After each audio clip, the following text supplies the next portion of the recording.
Vai, Júnior, vai, manda ver aí. Caraca, ela tá até subindo, gente. Se a gente levantar ela vai...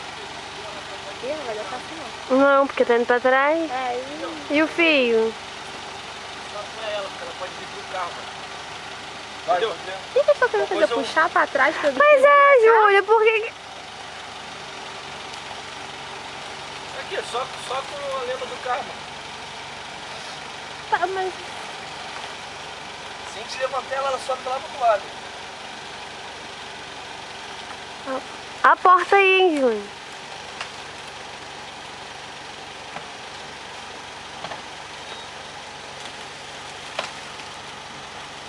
Vem, comigo.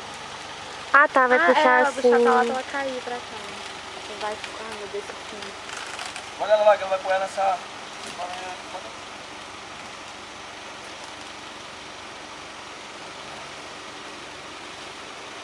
Vem. Gente, é muito grande. Que vídeo, cara, eu não tinha visto o final dela. Também não tinha visto não, tô vendo mexendo aqui, tomei um susto. Caraca, como é que quebrou? Ah. Choveu muito.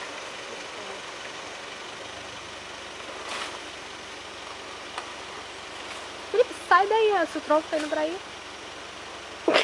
Ele olhando como um Zé. Calma ali.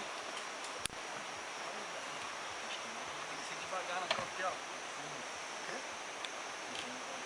Ainda dizem que você é prego, né, Lipe? Porra, é mole?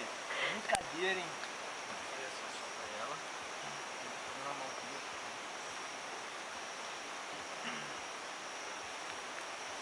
Gente, tá grave. Acho que tu não pegou, não.